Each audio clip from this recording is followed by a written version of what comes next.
Today is October 3rd, 2015. It's World Ostomy Day. A year ago, I made my first video about Ostomy Awareness Day. It was my first year as an ostomate, and it was supposed to be my only year. My surgeon thought that I would only have my colostomy for 2 to 4 months as we waited for a fistula to heal. Well, a year later, and I'm still loving life with a colostomy bag attached to me. Here's my ostomy story. For me, choosing to have this colostomy restored my life. If you know me personally, then you know how absolutely miserable I was. And if you saw me, you could tell by looking at me that I was far from okay. My colostomy has given me my life back, and for that I am forever grateful.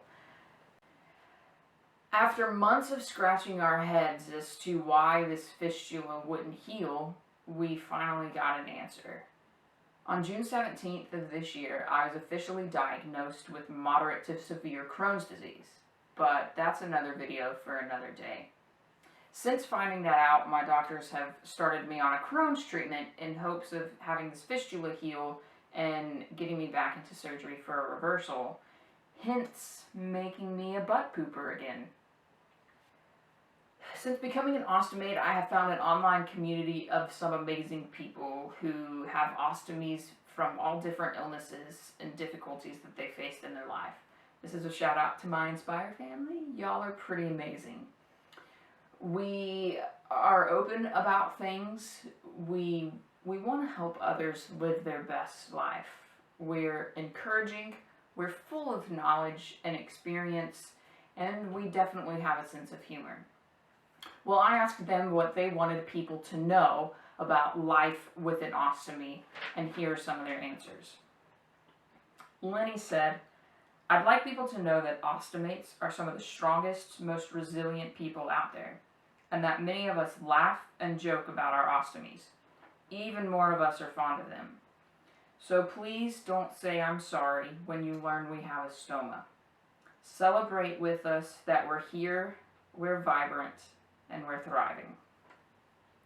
Someone else said, "The surgery outcome is often surprising. It takes adjusting. However, once you've adjusted, it is not a disaster. We don't need the raised eyebrows." I can't just raise one at a time. Anyway, another said this, "Better a bag than a box." See, for many people, having an ostomy literally saved their life. And finally, it seemed like most people had pretty much the same thing to say, and it was this: "There is life after ostomy. It has not changed or defined me. I am still me. I can do everything I did before surgery." The only limitations that we ostomates have are the limitations that we put on ourselves. Aside from having to recover from the actual surgical procedure, we can go on to do pretty much anything that we want to do. Except, I do think that it's safe to say that most of us probably cut back on the amount of corn that we eat. There are more than 1 million people in the United States alone who have an ostomy, and there are over 120,000 new ostomy surgeries done every year. Public awareness of ostomies is surprisingly low considering the number of people who live with one.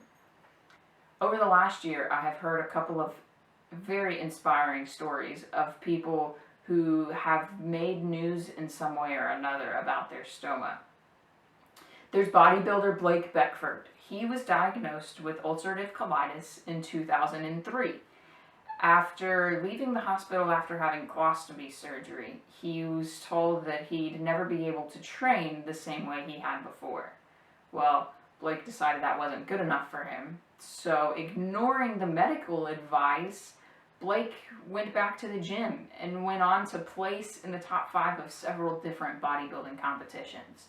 He said this: "There's 2 ways you can react to a major health problem. You can either think it's game over, or you can do what I did and say, I think I can do it, and give it your best shot."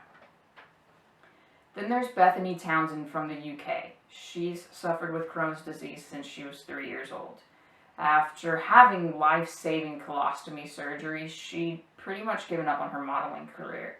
She no longer felt comfortable in the skin that she was in. Well, during a vacation to Mexico, Bethany finally built up enough courage to take a picture of her in her bikini, bearing colostomy bags and all. She said this: "If I can inspire or help other people in my position to feel a little more confident in their own skin, then I'm happy." For me, I hope and pray that my story can inspire others, whether they have an ostomy or not. If you're coming across my video for the first time and you have no idea what an ostomy is, then I suggest you check out my previous video or go to ostomy.org.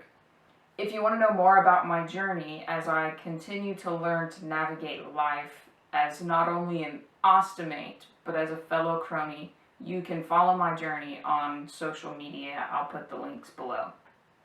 Many people know of Jeff Foxworthy's jokes, "You might be a redneck if..." Well, us ostomates, we have our own version of that. Here's a couple. You know you're an ostomate when someone tells a joke and your stomach laughs with you. I guess she didn't think it was funny. But the second is this. You know you're an ostomate when you hear someone talking about a one-piece or a two-piece and you think ostomy bags, not swimsuits. So today is World Ostomy Day. Let's spread awareness by sharing this video with others and letting the world know that having an ostomy is actually pretty great, especially when you can hold off having to go to the bathroom. So thanks for watching this video and happy World Ostomy Day.